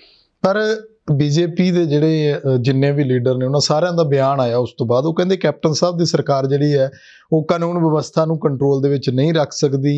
ਇਹ ਸਾਰਾ ਕੁਝ ਜਦੋਂ ਇਹ ਜਿਵੇਂ ਹਮਲਾ ਹੋਇਆ ਜਾਂ ਹੋਰ ਪੰਜਾਬ ਦੇ ਵਿੱਚ ਪਿੱਛੇ ਜੇ ਘਟਨਾਵਾਂ ਵਾਪਰੀਆਂ, ਬੀਜੇਪੀ ਲੀਡਰਾਂ ਦਾ ਵਿਰੋਧ, ਉਹਨਾਂ ਨੂੰ ਘੇਰਨਾ, ਜਿੱਥੇ ਵੀ ਉਹ ਜਾਂਦੇ ਨੇ, ਅੱਗੋਂ ਵੀ ਕਿਸਾਨਾਂ ਨੇ ਜਿਹੜੇ ਮੈਂ ਕਿਸੇ ਕਿਸਾਨ ਆਗੂ, ਕੁਝ ਬਾਈਟਸ ਚੱਲ ਰਹੀਆਂ ਸੀ, ਉਹ ਕਹਿ ਰਹੇ ਸੀ ਕਿ ਇਹ ਇਕੱਲੇ ਬੀਜੇਪੀ ਨਹੀਂ, ਬਾਕੀ ਆਗੂ ਵੀ ਖਿਆਲ ਕਰ ਲੈਣ ਜਿਹੜੇ ਕਿਸਾਨਾਂ ਦੇ ਹੱਕ ਵਿੱਚ ਨਹੀਂ ਨਿੱਤਰਦੇ, ਉਹਨਾਂ ਸਾਰਿਆਂ ਦਾ ਅਸੀਂ, ਉਹ ਕਹਿੰਦੇ, ਇਹੀ ਹਸ਼ਰ ਕਰਨਾ, ਇਹੀ ਹਾਲ ਹੋਣਾ। ਕੀ ਲੱਗਦਾ ਨਹੀਂ ਹੈ ਕਿ ਇਹ ਸਾਰਾ ਸੀਨ ਜਿਹੜਾ ਉਹ ਘਟਦਾ ਹੌਲੀ ਹੌਲੀ ਪੰਜਾਬ ਦੀ ਰਾਜਨੀਤੀ ਜਿਹੜੀ ਹੈ ਉਹ ਕਿਤੇ ਨਾ ਕਿਤੇ ਪਲਟਾ ਮਾਰਨ ਵੱਲ ਤਿਆਰ ਹੋ ਰਹੀ ਹੈ ਕਿ ਚੋਣਾਂ ਸਮੇਂ ਤੋਂ ਪਹਿਲਾਂ ਹੋਣ ਵੱਲ ਇਸ਼ਾਰਾ ਕਰਦੀ ਹੈ ਜਾਂ ਰਾਸ਼ਟਰਪਤੀ ਰਾਜ ਲਾਗੂ ਹੋਣ ਵੱਲ ਇਸ਼ਾਰਾ ਕਰਦੀ ਹੈ? ਦੇਖੋ, ਇਹ 'ਚ ਦੋ ਗੱਲਾਂ। ਜਦੋਂ ਕਿਤੇ ਕੋਈ ਘਟਨਾ ਹੁੰਦੀ ਹੈ, ਤੁਸੀਂ ਯੂਪੀ 'ਚ ਦੇਖਿਆ ਕਿ ਉੱਥੇ ਕਾਂਗਰਸ ਦੇ ਵੱਡੇ ਲੀਡਰ ਇਨਕਲੂਡਿੰਗ ਸੋਨੀਆ ਗਾਂਧੀ, ਹੋਰ ਕਈ ਥਾਵਾਂ ਤੇ ਅਸੀਂ ਦੇਖਿਆ ਜਦੋਂ ਕੋਈ ਘਟਨਾਵਾਂ ਹੁੰਦੀ ਹੈ ਇੱਦਾਂ ਦੀ, ਉੱਥੇ ਵੱਡੇ ਲੀਡਰ ਮਿਲਣ ਜਾਂਦੇ ਨੇ, ਸਰਕਾਰ ਉਹਨਾਂ ਤੇ ਪਾਬੰਦੀ ਲਾ ਦਿੰਦੀ। ਪਹਿਲੀ ਗੱਲ ਤਾਂ ਮੈਂ ਇਹ ਸਮਝਦਾ ਕਿ ਪੰਜਾਬ ਸਰਕਾਰ ਨੂੰ ਆਪਣੀ CID ਰਾਹੀਂ, ਆਪਣੀ ਇੰਟੈਲੀਜੈਂਸ ਰਾਹੀਂ ਇਹ ਰੋਹ ਮਾਪਣਾ ਚਾਹੀਦਾ ਹੈ। ਜੇ ਵਾਕਈ ਪਬਲਿਕ ਦੇ ਵਿੱਚ ਇੰਨਾ ਰੋਹ ਹੈ ਤਾਂ ਉਹਨਾਂ ਨੂੰ ਚਾਹੀਦਾ ਹੈ ਕਿਸੇ ਇੱਕ ਵਿਸ਼ੇਸ਼ ਪਾਰਟੀ ਦੀਆਂ ਗਤੀਵਿਧੀਆਂ ਨੂੰ ਕੰਟਰੋਲ ਕਰਨ, ਉਹਨਾਂ ਨੂੰ ਹਦਾਇਤ ਕਰਨ ਕਿ ਜੇਕਰ ਤੁਸੀਂ ਜਾਓਗੇ ਤੁਹਾਡੇ ਤੇ ਕਾਨੂੰਨੀ ਕਾਰਵਾਈ ਬਣੂਗੀ। ਪ੍ਰਸ਼ਾਸਨ ਨੂੰ ਇਹ ਸਾਰਾ ਕੁਝ ਸੋਚਣਾ ਚਾਹੀਦਾ ਹੈ। ਜੇ ਵਾਕਈ ਇੰਨਾ ਰੋਹ ਹੈ ਤਾਂ ਬੀਜੇਪੀ ਦੇ ਲੀਡਰਾਂ ਨੂੰ, ਜਿਵੇਂ ਬਾਕੀ ਪਾਰਟੀਆਂ ਦੇ ਲੀਡਰਾਂ ਤੇ ਪਾਬੰਦੀਆਂ ਲੱਗ ਜਾਂਦੀਆਂ ਨੇ ਕਿ ਯੂਪੀ 'ਚ ਪ੍ਰਿਯੰਕਾ ਗਾਂਧੀ ਨਹੀਂ ਜਾ ਸਕਦੀ, ਰਾਹੁਲ ਗਾਂਧੀ ਨਹੀਂ ਜਾ ਸਕਦਾ, ਤੇ ਇਹਨਾਂ ਨੂੰ ਵੀ ਕਹਿ ਦੇਣਾ ਚਾਹੀਦਾ ਜੇ ਵਾਕਈ ਸਥਿਤੀ ਏਦਾਂ ਦੀ ਹੈ, ਇਹ ਸਰਕਾਰ ਕੰਟਰੋਲ ਕਰੇ। ਇੱਥੇ ਕਾਂਗਰਸ ਸਰਕਾਰ ਵੀ ਪ੍ਰਸ਼ਾਸਨਿਕ ਪੱਧਰ ਤੇ ਉਹ ਜ਼ਿੰਮੇਵਾਰੀ ਨਹੀਂ ਨਿਭਾ ਰਹੀ ਜਿਹੜੀ ਇੱਕ ਸਟੇਟ ਦੀ ਸਰਕਾਰ ਨੂੰ ਨਿਭਾਉਣੀ ਚਾਹੀਦੀ ਹੈ, ਕਿਉਂਕਿ law and order the state the issue ਹੈ ਇੱਕ। ਦੂਸਰਾ, ਜੇ ਉਹਨੂੰ ਬੀਜੇਪੀ ਦੇ ਲੀਡਰ ਵਾਇਲੇਟ ਕਰਦੇ ਨੇ ਤਾਂ ਉਹਨਾਂ ਦੇ ਐਕਸ਼ਨ ਹੋਣਾ ਚਾਹੀਦਾ ਹੈ। ਤੀਸਰਾ, ਜਿਹੜੇ ਬੀਜੇਪੀ ਦੇ ਲੀਡਰ ਰੋਜ਼ ਹੀ ਭੜਕਾਊ ਬਿਆਨ ਦੇ ਰਹੇ ਨੇ, ਇੱਥੋਂ ਤੱਕ ਮੈਂ ਮਤਲਬ ਬਿਆਨ ਸੁਣਿਆ ਲੀਡਰਾਂ ਦੇ, ਜਿਹੜੇ ਨਾਂ ਲੈਣ ਦੀ ਜ਼ਰੂਰਤ ਨਹੀਂ ਹੈ, ਜਿਹੜੇ ਲੀਡਰਾਂ ਨੂੰ ਲੋਕ ਕਹਿ ਰਹੇ ਨੇ ਕਿ ਉਹ ਆਪਣੇ ਹਲਕੇ ਜਾ ਕੇ ਦੇਖਣ, ਮਤਲਬ ਉਹ ਟੀਵੀ ਤੇ ਮੈਂ ਉਹ ਲੀਡਰ ਦਾ ਬਿਆਨ ਸੁਣਿਆ ਕਿ ਜੀ ਮੈਂ ਜਾ ਰਿਹਾ, ਮੈਨੂੰ ਰੋਕ ਕੇ ਦਿਖਾਓ ਕੋਈ। ਮਤਲਬ ਇਸ ਤਰ੍ਹਾਂ ਦੀ ਭੜਕਾਟ ਜਿਹੜੀ ਪੈਦਾ ਕਰਨਾ ਰਾਜਨੀਤਿਕ ਨੇਤਾਵਾਂ ਨੂੰ ਸ਼ੋਭਾ ਨਹੀਂ ਦਿੰਦੀ। ਇਹਨੂੰ ਬਹੁਤ ਹੀ ਸੁਚੱਜੇ ਤਰੀਕੇ ਨਾਲ ਸਮਝਣ ਦੀ ਲੋੜ ਹੈ। ਜਿੱਥੇ ਬੀਜੇਪੀ ਇਹ ਕਰ ਰਹੀ ਹੈ ਉੱਥੇ ਬੀਜੇਪੀ ਸਮੇਂ ਦੀ ਤਲਾਸ਼ 'ਚ ਹੈ। ਪਿਛਲੀਆਂ 3-4 ਸਰਕਾਰਾਂ ਸਮੇਂ 'ਚ ਜਿਹੜੀਆਂ ਗੈਰ ਬੀਜੇਪੀ ਦੀਆਂ ਸਰਕਾਰਾਂ ਸੀ, ਉਹ ਸਿਚੁਏਸ਼ਨ ਦੇ ਵਿੱਚ ਉਹਨਾਂ ਨੇ ਤੋੜ ਕੇ ਦੇਖ ਲਈਆਂ ਨੇ। ਔਰ ਸਾਰੇ ਲੋਕਾਂ ਨੂੰ ਇਹ ਵੀ ਲੱਗ ਰਿਹਾ ਵੀ ਬੀਜੇਪੀ ਇਸ ਸਮੇਂ ਦੀ ਵੀ ਭਾਲ 'ਚ ਹੈ ਕਿ ਇਹੀ ਜੀ ਕੋਈ ਵਿਉਂਤਬੰਦੀ ਹੋ ਸਕਦਾ ਉਹ ਆਪ ਵੀ ਕਰਵਾ ਦੇਣ, ਕਿ ਉਹ ਕਰਵਾਓ ਤੇ ਉਸ ਤੋਂ ਬਾਅਦ ਮਤਲਬ ਕਹੋ ਕਿ ਜੀ ਕਾਂਗਰਸ ਸਰਕਾਰ ਤੋਂ ਲਾਅ ਐਂਡ ਆਰਡਰ ਠੀਕ ਨਹੀਂ ਆ ਰਿਹਾ, ਇਸ ਕਰਕੇ ਅਸੀਂ ਤੇ ਰਾਸ਼ਟਰਪਤੀ ਰਾਜ ਵੀ ਲਾ ਸਕਦੇ ਹਾਂ, ਔਰ ਲਾ ਸਕਦੇ ਨੇ, ਕੋਈ ਇਹ ਬੜੀ ਵੱਡੀ ਗੱਲ ਨਹੀਂ। ਕਿਉਂਕਿ ਮੈਂ ਤਾਂ ਹੈਰਾਨ ਆ ਕਿ ਇੱਥੋਂ ਦੇ ਕਈ ਇਸ਼ੂਜ਼ ਤੇ 2 MLA ਜਾਂ 3 MLA ਹੋਣਗੇ ਬੀਜੇਪੀ ਦੇ, ਜਿਨ੍ਹਾਂ ਨੂੰ ਗਵਰਨਰ ਉਹਦੇ ਟਾਈਮ ਦੇ ਦਿੰਦਾ ਵੀ ਆਜੋ ਮੈਨੂੰ ਮਿਲ ਲਓ, ਤੇ ਬਾਕੀ ਬੰਦੇ ਤੜਫਦੇ ਰਹਿੰਦੇ ਨੇ ਵੀ ਸਾਨੂੰ ਗਵਰਨਰ ਟਾਈਮ ਦੇਵੇ, ਅਸੀਂ ਕੋਈ ਗੱਲ ਕਰੀਏ। ਸੋ ਇਹਨਾਂ ਹਾਲਾਤਾਂ ਦੇ ਵਿੱਚ ਮੈਨੂੰ ਇਹ ਲੱਗਦਾ ਹੈ ਕਿ ਸਿਆਸੀ ਪਾਰਟੀਆਂ ਨੇ ਜਿਹੜੀਆਂ ਉਹ ਦਿਨੋਂ ਦਿਨ ਆਪਣਾ ਵਕਾਰ ਹੈ ਜਿਹੜਾ ਉਹ ਨੀਵਾਂ ਕਰਨ ਵੱਲ ਨੂੰ ਜਾ ਰਹੀਆਂ ਨੇ, ਸੌੜੀ ਰਾਜਨੀਤੀ ਕਰ ਰਹੀਆਂ ਨੇ, ਔਰ ਇਹਦਾ ਨੁਕਸਾਨ ਜਿੱਥੇ ਸਿਆਸੀ ਪਾਰਟੀ ਨੂੰ ਹੋਵੇਗਾ ਉੱਥੇ ਪੂਰੇ ਮੁਲਕ ਨੂੰ ਹੋਏਗਾ। ਇਹ ਜਦੋਂ ਅਨਾਰਕੀ ਆਉਂਦੀ ਹੈ ਨਾ, ਇਹਦਾ ਇਹ ਨਹੀਂ ਕਿ ਇੱਕ ਪੋਲੀਟੀਕਲ ਪਾਰਟੀ ਨੂੰ ਨੁਕਸਾਨ ਹੁੰਦਾ, ਪੂਰੇ ਮੁਲਕ ਨੂੰ ਨੁਕਸਾਨ ਹੁੰਦਾ ਹੈ। ਮੈਂ ਇਹ ਚੀਜ਼ ਸਮਝਦਾ, ਕਿਸਾਨਾਂ ਨੂੰ ਵੀ ਮੈਂ ਵਾਰਨਿੰਗ ਦਿੰਦਾ ਕਿ ਉਹਨਾਂ ਨੂੰ ਵੀ ਜੇ ਕੋਈ ਕਾਰਕੁਨ ਉਹਨਾਂ ਦਾ ਹਿੰਸਾ ਕਰਦਾ ਹੈ, ਇਸ ਗੱਲ ਤੋਂ ਉਹਨਾਂ ਨੂੰ ਚੇਤਨ ਹੋਣਾ ਚਾਹੀਦਾ ਹੈ। ਹਿੰਸਾ ਨਾਲ ਅੰਦੋਲਨ ਜਿਹੜੇ ਫੇਲ ਹੋ ਜਾ ਕਰਦੇ ਨੇ, ਪਰ ਪ੍ਰੋਫੈਸਰ ਸਾਹਿਬ, ਪਰ ਇਸ ਦੀ ਜ਼ਿੰਮੇਵਾਰੀ ਕੇਂਦਰ ਸਰਕਾਰ ਤੇ ਰਾਜ ਸਰਕਾਰ ਤੇ ਵੀ ਹੈ ਕਿ ਉਹ ਆਪਣਾ ਜ਼ਿੰਮੇਵਾਰਾਨਾ ਰੋਲ ਨਿਭਾਉਣ, ਇਹ ਵੀ ਜ਼ਰੂਰੀ ਹੈ। ਪਰ ਪ੍ਰੋਫੈਸਰ ਸਾਹਿਬ ਇੱਕ ਹੋਰ ਗੱਲ ਹੈ ਨਾ ਕਿ ਚਰਚਾ ਇਹ ਵੀ ਚੱਲ ਰਹੀ ਹੈ ਕਿ ਲੋਕ ਜਿਹੜੀ ਖੜੋਤ ਆਈ ਹੈ ਗੱਲਬਾਤ ਦੇ ਵਿੱਚ, ਜਿਵੇਂ ਹੁਣ ਕਿਸਾਨੀ ਅੰਦੋਲਨ ਤੁਸੀਂ ਕਿਹਾ ਕਿ 26 ਤੋਂ ਪਹਿਲਾਂ ਜਿਹੜੀ ਗੱਲਬਾਤ ਹੋ ਗਈ, ਉਸ ਤੋਂ ਬਾਅਦ ਕੋਈ ਗੱਲਬਾਤ ਨਹੀਂ ਹੋਈ।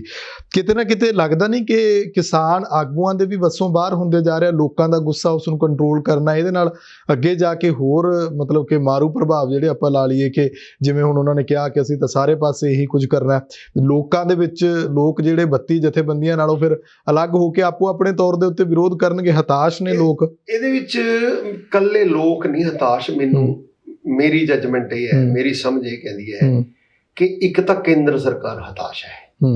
ਕਿਉਂਕਿ ਹਤਾਸ਼ ਕਿਉਂ ਹੈ? ਆਪਾਂ ਇੱਕ ਆਸ ਰੱਖੀ ਹੁੰਦੀ ਹੈ ਕਿ ਇੰਨੇ ਚਿਰ ਚ ਆਹ ਕੰਮ ਨੂੰ ਅਸੀਂ ਨੇਪਰੇ ਚਾੜ ਲਵਾਂਗੇ। ਬਿਲਕੁਲ। ਕੇਂਦਰ ਸਰਕਾਰ ਨੇ ਜਿਹੜੀ 26 ਜਨਵਰੀ ਤੋਂ ਪਹਿਲਾਂ ਜੋ ਗੱਲਬਾਤ ਕਰੀ ਹੈ, ਉਹ ਗੱਲਬਾਤ ਦਾ ਕਲੀਅਰ ਕੱਟ ਸੰਦੇਸ਼ ਇਹ ਦਿੱਤਾ ਹੈ ਵੀ ਅਸੀਂ ਦੇਣਾ ਲੈਣਾ ਕੁਝ ਨਹੀਂ, ਗੱਲ 'ਚ ਅਸੀਂ ਉਲਝਾ ਕੇ ਰੱਖਣਾ। ਬਿਲਕੁਲ। ਤੇ ਉਲਝਾ ਕੇ ਰੱਖਣ 'ਚ ਕਿੰਨਾ ਸੱਚ ਕਿੰਨਾ ਝੂਠ ਇਹ ਅਖਬਾਰਾਂ 'ਚ ਆ ਚੁੱਕਿਆ, ਮੈਨੂੰ ਕਹਿਣ ਦੀ ਲੋੜ ਨਹੀਂ। ਮਤਲਬ ਇਹ ਵੀ ਸੰਕੇਤ ਗਏ ਨੇ ਕਿ ਜਿਹੜਾ 26 ਤਰੀਕ ਦੀ ਘਟਨਾ ਸੀ ਉਹ ਵੀ ਸਰਕਾਰ ਦੀ ਹੀ ਵਿਉਂਤਬੰਦੀ ਸੀ ਕਿ ਇਹਦੇ ਨਾਲ ਆਪਾਂ ਅੰਦੋਲਨ ਫੇਲ ਕਰੀਏ, ਤੇ ਜੇਕਰ ਇਹ ਸੱਚ ਹੈ ਤਾਂ ਇਹਦਾ ਮਤਲਬ ਇਹ ਤੋਂ ਪਹਿਲਾਂ ਦੀਆਂ ਗੱਲਾਂ ਬਾਤਾਂ ਇਹ ਉਡੀਕ ਵਿੱਚ ਸਾਰੀਆਂ ਗੱਲਾਂ ਬਾਤਾਂ ਕੀਤੀਆਂ ਕਿ ਉਸ ਘਟਨਾ ਤੋਂ ਬਾਅਦ ਇਮੀਡੀਏਟ ਆਪਾਂ ਕਾਬੂ ਕਰ ਲਾਂਗੇ, ਤੇ ਸਰਕਾਰ ਤੋਂ ਉਹ ਸਾਰਾ ਕੁਝ ਸਮੇਂ ਸੀਮਾ ਦੇ ਵਿੱਚ ਕਾਬੂ ਨਹੀਂ ਆਇਆ। ਨਾ ਤਾਂ ਕਿਸਾਨ ਅੰਦੋਲਨ ਨੂੰ ਖਤਮ ਕਰ ਸਕੇ ਨੇ, ਨਾ ਉਹਨੂੰ ਦਬਾ ਸਕੇ ਨੇ, ਨਾ ਉਹ ਛੋਟਾ ਹੋਇਆ ਹੈ, ਬਲਕਿ ਪਹਿਲਾਂ ਨਾਲੋਂ ਵੱਡਾ ਹੋਇਆ ਹੈ। ਤੇ ਸਰਕਾਰ ਇੱਕ ਆਸ ਬਣਾ ਰਹੀ ਹੈ ਲੋਕਾਂ ਨੂੰ ਕਿ ਸਾਤੋਂ ਜਿਹੜਾ ਗੱਲ ਹੈ ਇੱਕ ਕਾਲ ਦੂਰ ਹੈ। ਪ੍ਰਧਾਨ ਮੰਤਰੀ ਦਾ ਜਦੋਂ ਇਹ ਬਿਆਨ ਆਉਂਦਾ ਹੈ ਤਾਂ ਸਾਰੇ ਲੋਕਾਂ ਦੇ ਮਨਾਂ 'ਚ ਇੱਕ ਆਸ ਦੀ ਕਿਰਨ ਜਾਗਦੀ ਹੈ ਕਿ ਆਉਣ ਵਾਲੇ ਕੁਛ ਹੀ ਦਿਨਾਂ 'ਚ ਸ਼ਾਇਦ ਸਮੱਸਿਆ ਦਾ ਹੱਲ ਲੱਭ ਜਾਏਗਾ। ਬਿਲਕੁਲ। ਪਿਛਲੇ ਸਮੇਂ ਇੱਕ ਗਵਰਨਰ ਹੈ, ਉਹ ਗਵਰਨਰ ਨੇ ਬਿਆਨ ਦਿੱਤਾ ਹੈ ਕਿ ਮੈਨੂੰ ਪੂਰੀ ਉਮੀਦ ਹੈ ਕੁਛ ਹੀ ਦਿਨਾਂ 'ਚ ਇਹਦਾ ਹੱਲ ਲੱਭ ਜਾਏਗਾ। ਸਤਪਾਲ ਮਲਿਕ। ਤੇ ਜਦੋਂ ਉਹਨੇ ਇਹ ਗੱਲ ਕਹੀ ਹੈ, ਇਹਦਾ ਮਤਲਬ ਦੇਖੋ ਜਦੋਂ ਅਥਾਰਟੀ ਇਹ ਗੱਲ ਕਹਿੰਦੀ ਹੈ ਤਾਂ ਕਿਸਾਨਾਂ 'ਚ ਇਹ ਭਾਵਨਾ ਤਾਂ ਆਏਗੀ ਕਿ ਸ਼ਾਇਦ ਕਿਸੇ ਨਾ ਕਿਸੇ ਪੱਧਰ ਤੇ ਪਰਦੇ ਦੇ ਪਿੱਛੇ ਕੋਈ ਗੱਲਬਾਤ ਚੱਲ ਰਹੀ ਹੈ। ਹੁਣ ਇਹ ਅੰਦੋਲਨ ਕੁਝ ਹੀ ਦਿਨਾਂ 'ਚ ਕਿਸੇ ਠੀਕ ਮੋੜ ਤੇ ਐਕਸੈਪਟੇਬਲ ਮਾਨਤਾਯੋਗ ਜਿਹੜਾ ਹੈ ਸਿਚੁਏਸ਼ਨ 'ਚ ਇਹਦਾ ਕੋਈ ਹੱਲ ਨਿਕਲੇਗਾ, ਤੇ ਉਹਦਾ ਹੱਲ ਕੋਈ ਨਿਕਲਦਾ ਨਹੀਂ, ਫਿਰ ਨਹੀਂ ਨਿਕਲਦਾ। ਜਿਹੜਾ ਇਹ ਊਂਠ ਦਾ ਬੁੱਲ ਲੰਬਾ ਹੋ ਰਿਹਾ ਹੈ, ਇਹ ਦੋਵੇਂ ਪਾਸੇ ਨਿਰਾਸ਼ਾ ਪੈਦਾ ਕਰ ਰਿਹਾ ਹੈ, ਸਰਕਾਰ ਵਾਲੇ ਪਾਸੇ ਵੀ ਤੇ ਕਿਸਾਨ ਅੰਦੋਲਨਕਾਰੀਆਂ ਵਾਲੇ ਪਾਸੇ ਵੀ। ਤੇ ਜੇਕਰ ਇਹ ਨਿਰਾਸ਼ਾ ਹੋਏਗੀ, ਮੈਨੂੰ ਇਹ ਲੱਗ ਰਿਹਾ ਕਿ ਇਹਦਾ ਸਭ ਤੋਂ ਜ਼ਿਆਦਾ ਨੁਕਸਾਨ ਸਮਾਜ ਨੂੰ ਤੇ ਉਸ ਤੋਂ ਬਾਅਦ ਰਾਜਨੀਤਿਕ ਪਾਰਟੀ ਨੂੰ ਤੇ ਅੰਦੋਲਨਕਾਰੀਆਂ ਨੂੰ ਵੀ ਇਹਦਾ ਨੁਕਸਾਨ ਹੋਏਗਾ। ਪਰ ਇੱਕ ਹੋਰ ਗੱਲ ਪ੍ਰੋਫੈਸਰ ਸਾਹਿਬ ਆਉਂਦੀ ਇਹਦੇ ਵਿੱਚ, ਜਿਵੇਂ ਹੁਣ 26 ਜਨਵਰੀ ਦੀਆਂ ਘਟਨਾਵਾਂ ਨੂੰ ਲੈ ਕੇ ਬੜਾ ਕੁਝ, ਉਸ ਤੋਂ ਬਾਅਦ ਦੀਪ ਸਿੱਧੂ ਨੂੰ ਲੈ ਕੇ ਕਈ ਲੋਕ ਉਹਦੇ ਪੱਖ ਵਿੱਚ, ਕਈ ਵਿਰੋਧ ਦੇ ਵਿੱਚ, ਕਿਤੇ ਨਾ ਕਿਤੇ ਹੁਣ ਇਹ ਵੀ ਫਿਰ ਜੋੜਿਆ ਜਾਏਗਾ ਜੇ 26 ਜਨਵਰੀ ਦੀ ਜ਼ਿੰਮੇਵਾਰੀ ਤੋਂ ਕਹਿੰਦੇ ਕਿਸਾਨ ਭੱਜੇ, ਉਹਨਾਂ ਨੌਜਵਾਨਾਂ ਨੂੰ ਅਪਣਾਇਆ ਨਹੀਂ ਤੇ ਉਹਨੂੰ ਲੈ ਕੇ ਰੌਲਾ ਪਿਆ, ਹੁਣ ਉਹ ਇੱਕ ਧੜਾ ਜਿਹੜਾ ਉਹ ਖੜਾ ਹੋਇਆ। ਦੂਜੇ ਪਾਸੇ ਹੁਣ ਕਹਿਣਗੇ ਕਿ ਇਸ ਗੱਲ ਦੀ ਵੀ ਜ਼ਿੰਮੇਵਾਰੀ ਲਓ, ਭਾਵੇਂ ਕਿ ਕਿਸਾਨ ਆਗੂ ਕਹਿੰਦੇ ਨੇ ਕਿ ਇਹ ਕਿਸਾਨ ਨਹੀਂ, ਕਿਉਂਕਿ ਇਹ ਜੋ ਉਹਨਾਂ ਨੇ ਕਾਲ ਦਿੱਤੀ ਹੈ ਉਹਦਾ ਹਿੱਸਾ ਨਹੀਂ ਹੈਗਾ। ਨਾ ਉਦੋਂ ਸੀ, ਉਦੋਂ ਵੀ ਉਹਨਾਂ ਨੇ ਕਿਹਾ ਕਿ ਅਸੀਂ ਲਾਲ ਕਿਲੇ ਵੱਲ ਨਹੀਂ ਜਾਣਾ, ਉਹ ਵੀ ਉਸ ਸੁਨੇਹੇ ਤੋਂ ਮਤਲਬ ਕਿ ਫਿਰ ਉਲਟ ਜਾ ਕੇ ਜਿਹੜੀ ਘਟਨਾ ਨੂੰ ਅੰਜਾਮ ਦਿੱਤਾ, ਉਹਨੇ ਅੰਦੋਲਨ ਨੂੰ ਪਿੱਛੇ ਪਾਇਆ।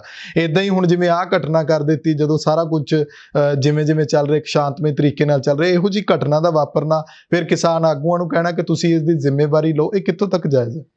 ਇਹ ਜਿਹੜੀ ਗੱਲ ਹੈ ਤੁਹਾਡੀ ਬਿਲਕੁਲ ਵਾਜਬ ਗੱਲ ਹੈ। ਇਸ ਮੁੱਦੇ ਤੇ ਵਿਚਾਰ ਹੋਣੀ ਜ਼ਰੂਰੀ ਹੈ, ਚਾਹੀਦੀ ਹੈ।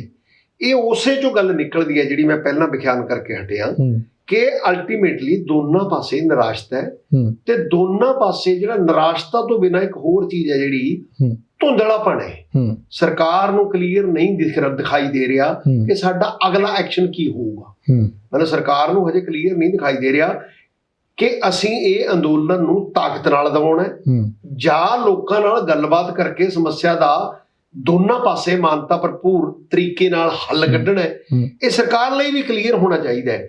ਤੇ ਕਿਸਾਨਾਂ ਦਾ ਇਹ ਪੋਜੀਸ਼ਨ ਹੈ ਕਿ ਕਿਸਾਨਾਂ ਨੂੰ ਕੋਈ ਪ੍ਰਪੋਜ਼ਲ ਹੀ ਨਹੀਂ, ਉਹ ਵਾਪਸ ਕਿੱਥੇ ਆਉਣ। ਮਤਲਬ ਉਹਨਾਂ ਨੂੰ ਕੋਈ ਸਰਕਾਰ ਜ਼ਿੰਮੇਵਾਰੀ ਨਾਲ ਭਰੋਸੇਯੋਗਤਾ ਦੇ ਵਿੱਚੋਂ ਕੋਈ ਗੱਲ ਤਾਂ ਨਿਕਲੇ ਵੀ ਸਰਕਾਰ ਤੁਹਾਨੂੰ ਆਹ ਆਫਰ ਕਰ ਰਹੀ ਹੈ। ਜਿਵੇਂ ਮਲਿਕ ਸਾਹਿਬ ਨੇ ਕਿਹਾ ਕਿ ਕੁਝ ਨਾ ਕੁਝ ਤਾਂ ਲੈ ਕੇ ਜਾਣਗੇ, ਆਫਰ ਤਾਂ ਕੁਝ ਵੀ ਨਹੀਂ ਕੀਤਾ। ਮਤਲਬ ਜੋ ਕੁਝ ਸਰਕਾਰ ਨੇ ਕਿਹਾ ਸੀ ਕਿ ਮੰਨ ਲਓ ਅਸੀਂ ਆਹ ਚੀਜ਼ਾਂ ਦੇ ਦੇਵਾਂਗੇ ਜੇ ਕਿਸਾਨ ਮੰਨਦੇ ਨੇ। ਮੈਂ ਇਹ ਕਹਿਣਾ ਜੇ ਕਿਸਾਨ ਇੰਨੀ ਸੁਹਿਰਦ ਹੈ ਉਹ ਜਿਹੜੇ ਮੁੱਦੇ ਨੇ ਉੱਤੇ ਤਾਂ ਉਹਨਾਂ ਤੇ ਤਾਂ ਘੱਟੋ ਘੱਟ ਅਨਾਉਂਸ ਕਰਦੇ। ਮੰਨ ਲਓ ਮੈਂ ਕਿਹਾ ਵੀ MSP ਹੈ, ਸਰਕਾਰ ਕਹਿੰਦੀ ਹੈ ਜੇ ਹੈ ਰਹੇਗੀ, ਮੈਂ ਕਹਿੰਦਾ MSP ਦੇ ਕਾਨੂੰਨ ਬਣਾ ਕੇ ਉਹ ਲੋਕਾਂ ਨੂੰ ਕਵੇ ਵੀ ਦੇਖੋ ਕਾਨੂੰਨ ਅਸੀਂ ਬਣਾਤਾ। ਬਿਲਕੁਲ। ਤਦ ਜ਼ਰੂਰੀ ਹੈ ਜਿਹੜੇ ਕੋਈ ਸੂਝਵਾਨ ਲੋਕ ਨੇ ਜਿਹੜੇ ਸਮਝਣਗੇ ਕਿ ਕਾਨੂੰਨ ਦਾ ਕੋਈ ਫਾਇਦਾ ਹੋਊਗਾ, ਉਹ ਕਿਸਾਨਾਂ ਤੇ ਦਬਾਅ ਪੈਦਾ ਕਰਨਗੇ ਵੀ ਨਹੀਂ ਯਾਰ ਤੁਸੀਂ ਅੰਦੋਲਨ ਹੁਣ ਤਾਂ ਵਾਪਸ ਲਾਓ ਨਾ। ਬਿਲਕੁਲ। ਹੁਣ ਤੁਸੀਂ ਗੱਲਬਾਤ ਲਈ ਰਸਤਾ ਖੁੱਲ ਜੂਗਾ, ਆਪਾਂ ਬੈਠ ਕੇ ਗੱਲ ਕਰ ਲਾਂਗੇ। ਜ਼ਰੂਰੀ ਥੋੜਾ ਕਿ ਸਾਰੇ ਹਾਲ ਅੰਦੋਲਨ ਚੋਂ ਨਿਕਲ। ਬਿਲਕੁਲ। ਪਰ ਇਹ ਹੈ ਵੀ ਹੁਣ ਜਦੋਂ ਅੰਦੋਲਨ ਦੇ ਵਿੱਚ ਲੋਕ ਆਪ ਮੁਹਾਰੇ ਇੰਨੀ ਵੱਡੀ ਪੱਧਰ ਤੇ ਚਲੇ ਗਏ ਤੇ ਲੀਡਰਸ਼ਿਪ ਉਹਨਾਂ ਨੂੰ ਕੀ ਕਹਿ ਕੇ ਵਾਪਸ ਕਰੇ। ਮਤਲਬ ਲੀਡਰ ਜਾਂ ਅੰਦੋਲਨ ਦਾ ਜਿਹੜਾ ਰੂਪ ਹੈ, ਬਿਲਕੁਲ ਜੇ ਆਪਾਂ ਉਹਨੂੰ ਇਹ ਕਹੀਏ ਕਿ ਦੇਖੋ ਅੰਦੋਲਨ ਤਾਂ ਚੱਲਦੇ ਹੁੰਦੇ ਨੇ ਜੇ ਨਵੇਂ ਦਿਨ ਅੰਦੋਲਨ 'ਚ ਕੁਝ ਨਵਾਂ ਆਵੇ। ਐ ਤਾਂ ਅੰਦੋਲਨ 'ਚ ਖੜੋਤ ਆ ਜਾਂਦੀ ਹੈ ਤਾਂ ਸੱਚ ਹੈ। ਉਹ ਨਵੇਂ ਕਰਨ ਲਈ ਬਹੁਤ ਹੀ ਸੁਚੱਜੇ ਤਰੀਕੇ ਨਾਲ ਕਿਸਾਨੀ ਜਿਹੜੀ ਲੀਡਰਸ਼ਿਪ ਹੈ ਉਹਨਾਂ ਨੇ ਪੰਚਾਇਤਾਂ, ਰੈਲੀਆਂ, ਇੱਥੋਂ ਤੱਕ ਉਹਨਾਂ ਨੇ ਕਹਿਤਾ ਕਿ ਹੁਣ ਅਸੀਂ ਬੰਗਲੌਰ ਵੀ ਮੋਰਚਾ ਲਾ ਦਿਆਂਗੇ। ਔਰ ਉਹ ਮੋਬਿਲਾਈਜ਼ ਕੀਤਾ ਲੋਕਾਂ ਨੂੰ। ਉਹ ਮੋਬਿਲਾਈਜ਼ ਹੋ ਕੇ ਲੋਕ ਤਕੜੇ ਵੀ ਹੋਏ ਨੇ। ਕੁਦਰਤੀ ਹੈ ਜੇ ਸਰਕਾਰ ਕੁਝ ਨਹੀਂ ਕਰਦੀ, ਜਿਹੜੇ ਉਹ ਮੋਬਿਲਾਈਜ਼ਡ ਲੋਕ ਨੇ ਉਹ ਲੀਡਰਸ਼ਿਪ ਤੋਂ ਤਵੱਕੋ ਕਰਨਗੇ, ਆਸ ਰੱਖਣਗੇ ਕਿ ਹੁਣ ਇਸ ਅੰਦੋਲਨ ਨੂੰ ਥੋੜਾ ਹੋਰ ਗਰਮ ਕਰੋ, ਹੋਰ ਭਖਾਓ ਉਹਨਾਂ ਦੀਆਂ। ਤੇ ਜਦੋਂ ਅੰਦੋਲਨ ਹੋਰ ਭਖੂਗਾ ਤੇ ਕੁਦਰਤੀ ਹੈ ਜਿਹੜਾ ਟਕਰਾਅ ਹੈ ਸਰਕਾਰ ਤੇ ਅੰਦੋਲਨਕਾਰੀਆਂ ਦੇ ਵਿੱਚ ਉਹ ਤਿੱਖਾ ਹੋਏਗਾ। ਉਹ ਤਿੱਖੇਪਣ ਦੇ ਵਿੱਚੋਂ ਮੈਨੂੰ ਇਹ ਲੱਗਦਾ ਹੈ ਕਿ ਕਿਤੇ ਨਾ ਕਿਤੇ ਵਾਇਲੈਂਸ ਹੋਣ ਦੇ ਜਿਹੜੇ ਮੌਕੇ ਨੇ ਉਹ ਵੱਧ ਜਾਣਗੇ।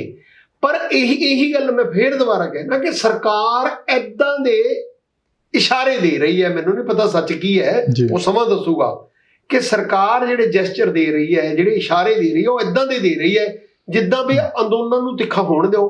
ਤਿੱਖਾ ਹੋਣ ਤੋਂ ਬਾਅਦ ਕਿਤੇ ਨਾ ਕਿਤੇ ਅਸੀਂ ਵੇਟ ਕਰ ਰਹੇ ਹਾਂ ਜਦੋਂ ਵਾਇਲੈਂਸ ਆਊਗੀ। ਇਹ ਗੱਲ ਉਦਾਂ ਦੀ ਹੈ ਕਿ ਤੁਸੀਂ ਵੇਟ ਕਰੋ ਕਿ ਜਦੋਂ ਅੱਗ ਪੂਰੀ ਲੱਗ ਜੂਗੀ ਅਸੀਂ ਤਾਂ ਉਦੋਂ ਬੁਝਾਵਾਂਗੇ। ਸਰਕਾਰ ਦੇ ਪੱਧਰ ਤੇ ਮਤਲਬ ਪਹਿਲਾਂ ਵਾਲਾ ਮੌਕਾ ਹੱਥੋਂ ਨਿਕਲ ਗਿਆ ਜਿਹੜਾ 26 ਜਦੋਂ ਬਾਅਦ ਹੋਇਆ ਜੋ ਘਟਨਾਵਾਂ ਹੋਈਆਂ। ਮੈਂ ਨਹੀਂ ਕਹਿੰਦਾ ਮੌਕਾ ਨਿਕਲ ਗਿਆ, ਮੈਂ ਇਹ ਕਹਿਣਾ ਕਿ ਉਹ ਚੋਂ ਕੁਛ ਨੌਜਵਾਨਾਂ ਨੇ, ਚਾਹੇ ਉਹ ਯੋਜਨਾਬੱਧ ਤਰੀਕੇ ਨਾਲ ਗਲਤੀ ਹੋਈ, ਚਾਹੇ ਉਹਨਾਂ ਤੋਂ ਅਣਜਾਣੇ 'ਚ ਗਲਤੀ ਹੋਈ, ਪੂਰੀ ਜਿਹੜੀ ਲੀਡਰਸ਼ਿਪ ਸੀ ਐਨੇ ਸੋਹਣੇ ਤਰੀਕੇ ਨਾਲ ਜਿਹੜਾ ਅੰਦੋਲਨ ਉਹਨੇ ਚਲਾਇਆ, ਉਹਦੀ ਸ਼ਾਬਾਸ਼ ਕਿਸੇ ਨੇ ਨਹੀਂ ਦਿੱਤੀ ਉਹਨਾਂ ਨੂੰ। ਬਿਲਕੁਲ। ਬਜਾਏ ਇਸ ਦੇ ਕਿ ਜਿੱਥੇ ਗਲਤੀਆਂ ਹੋਈਆਂ ਉਹ ਉਭਾਰੀਆਂ ਗਈਆਂ, ਸਰਕਾਰ ਨੇ ਐਡੀ ਵੱਡੀ ਪੱਧਰ ਤੇ ਉਭਾਰੀਆਂ ਤੇ ਇੱਕ ਵਾਰੀ ਐਡਾ ਨਾਟਕ ਕੀਤਾ ਕਿ ਅਸੀਂ ਬਹੁਤ ਸਖਤੀ ਕਰਨ ਜਾ ਰਹੇ ਹਾਂ। ਪਰ ਥੋੜੇ ਦਿਨਾਂ ਦੇ ਵਿੱਚ ਅੰਦੋਲਨਕਾਰੀਆਂ ਨੇ ਆਪਦੀ ਬਹੁਤ ਹੀ ਸੁਚੱਜੀ ਲੀਡਰਸ਼ਿਪ ਤੇ ਲੋਕਾਂ ਦੀ ਜਿਹੜੀ ਖੁੱਲ੍ਹਦਿਲੀ ਨਾਲ, ਉਹਨਾਂ ਦੇ ਨਾਲ ਨੇੜਤਾ ਤੇ ਉਹਨਾਂ ਦੇ ਨਾਲ ਜਿਸ ਕਿਸਮ ਨਾਲ ਉਹਨਾਂ ਨੇ ਕੰਟਰੀਬਿਊਸ਼ਨ ਕੀਤੀ ਤੇ ਸਰਕਾਰ ਨੂੰ ਡਰ ਹੋ ਗਿਆ ਵੀ ਆਪਾਂ ਨੂੰ ਰੋਕਣਾ ਪਿਆ ਇਹ ਸਾਰਾ ਕੁਝ। ਅਦਰਵਾਈਜ਼ ਤਾਂ ਹੁਣ ਤਾਂ ਦੇਖੋ ਪ੍ਰੈਸ 'ਚ ਕੋਈ ਲੁੱਕ ਨਹੀਂ ਕਿ ਪ੍ਰੋਗਰਾਮ ਤਾਂ ਉੱਥੇ ਸਾਰਾ ਕੁਝ ਹੋ ਗਿਆ ਸੀ ਕਿ ਜਿਹੜਾ ਉੱਥੇ ਅਰੈਸਟ ਕਰਕੇ ਜਿਸ ਕਿਸਮ ਨਾਲ ਟਕਾਇਤ ਦੇ ਜਿਹੜਾ ਮਾਸ ਸੀ, ਲੋਕ ਸੀ, ਜੋ ਮੀਡੀਆ ਜਾ ਰਿਹਾ ਕਿ ਜੋ ਮਾੜੀ ਹਾਲਤ ਉਹਨਾਂ ਦੀ ਇਹਨਾਂ ਨੇ ਕਰਨੀ ਸੀ, ਜੇ ਅਸੀਂ ਕਹੀਏ ਵੀ ਨਹੀਂ ਕੀਤੀ, ਇਹਦਾ ਮਤਲਬ ਇਹ ਨਹੀਂ ਕਿ ਸਰਕਾਰ ਨੇ ਉੱਥੇ ਸੁਹਿਰਦਤਾ ਦਿਖਾਈ। ਉਹ ਜਿਹੜੇ ਸਰਕਾਰ ਤੇ ਦਬਾਅ ਆਏ ਉਹਨਾਂ ਕਾਰਨਾਂ ਕਰਕੇ ਨਹੀਂ ਕੀਤੀ। ਸਰਕਾਰ ਨੇ ਕੋਈ ਸਿਆਣਪ ਕੋਈ ਨਹੀਂ ਦਿਖਾਈ ਉੱਥੇ। ਬਿਲਕੁਲ। ਪਰ ਉਹ ਜਿਹੜੇ ਸਰਕਾਰ ਨੂੰ ਲੱਗਿਆ ਕਿ ਯੂਪੀ ਦੀ ਸਰਕਾਰ ਨਾ ਟੁੱਟ ਜੇ, ਉੱਥੇ ਲਾ ਐਂਡ ਆਰਡਰ ਇੰਨਾ ਖਰਾਬ ਨਾ ਹੋ ਜਾਵੇ ਕਿ ਇਹਨਾਂ ਦੇ ਕਾਬੂ 'ਚ ਨਾ ਆਵੇ, ਸ਼ਾਇਦ ਉਹ ਦਬਾਅ ਨੇ ਇਹ ਕੰਮ ਕੀਤਾ ਕਿ ਸਰਕਾਰ ਉਹ ਐਕਸ਼ਨ ਨਹੀਂ ਕਰ ਸਕੀ। ਸੋ ਇਸ ਕਰਕੇ ਮੈਨੂੰ ਇਹ ਲੱਗਦਾ ਹੈ ਕਿ ਇਹ ਸਰਕਾਰ ਨੂੰ ਇਲੈਕਸ਼ਨਾਂ ਆਉਂਦੀਆਂ ਜਾਂਦੀਆਂ ਰਹਿੰਦੀਆਂ ਨੇ, ਇਲੈਕਸ਼ਨਾਂ ਜਿੱਤ ਲੀਆਂ ਹਾਰ ਲੀਆਂ ਜੋ ਮਰਜ਼ੀ ਹੋਵੇ। ਬਿਲਕੁਲ। ਪਰ ਇਸ ਮੁੱਦੇ ਨੂੰ ਬਹੁਤ ਹੀ ਸੁਹਿਰਦਤਾ ਨਾਲ ਇਹਨੂੰ ਐਡਰੈਸ ਕਰਨਾ ਚਾਹੀਦਾ ਹਾਲੇ ਵੀ। ਤੇ ਅਲਟੀਮੇਟਲੀ ਨਹੀਂ ਕੀ ਹੋਊਗਾ, ਦੇਖੋ ਸਰਕਾਰ ਦੇ ਹੱਥੋਂ ਸਾਰਾ ਕੁਝ ਨਿਕਲ ਜੂਗਾ, ਜਿਹੜੀ ਮਰਜ਼ੀ ਸਰਕਾਰ ਹੋਵੇ।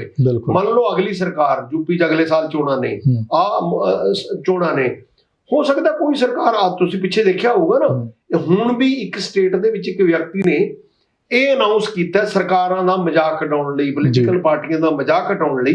ਇੱਕ ਵਿਅਕਤੀ ਨੇ ਇਲੈਕਸ਼ਨ 'ਚ ਖੜੇ ਹੋ ਕੇ, ਪੱਤਰਕਾਰ ਹੈ ਕੋਈ, ਉਹਨੇ ਇਹ ਅਨਾਉਂਸ ਕੀਤਾ ਕਿ ਜੇ ਮੇਰੀ ਸਰਕਾਰ ਬਣ ਗਈ ਤਾਂ ਮੈਂ ਹਰ ਇੱਕ ਬੰਦੇ ਨੂੰ ਇੱਕ ਹੈਲੀਕਾਪਟਰ ਦੇਵਾਂਗਾ। ਮਤਲਬ ਉਹਦਾ ਕਹਿਣ ਦਾ ਭਾਵ ਇਹ ਹੈ ਵੀ ਏਦਾਂ ਦੇ ਵਾਅਦੇ ਕਰਦੇ ਨੇ ਇਹ, ਤੇ ਜੇ ਏਦਾਂ ਝੂਠੇ ਵਾਅਦਿਆਂ ਨਾਲ ਜਿੱਤਣਾ ਸੀ ਜਿੱਤ ਲਓ। ਤੇ ਕੱਲ ਨੂੰ ਜਿਹੜੀ ਸਰਕਾਰ ਆਊਗੀ, ਕੋਈ ਪੋਲੀਟੀਕਲ ਪਾਰਟੀ ਆਊਗੀ, ਉਹ ਵੀ ਇਹੀ ਵਾਅਦਾ ਕਰੂਗੀ ਵੀ ਅਸੀਂ ਇਹ ਕਾਨੂੰਨ ਸਾਰੇ ਵਾਪਸ ਲੈ ਲਾਂਗੇ, ਆਹ ਕੁਝ ਦੇ ਦਾਂਗੇ, ਕਰਜ਼ੇ ਮਾਫ ਕਰ ਦਾਂਗੇ, ਤੇ ਸਰਕਾਰ ਪਲਟ ਜੂਗੀ।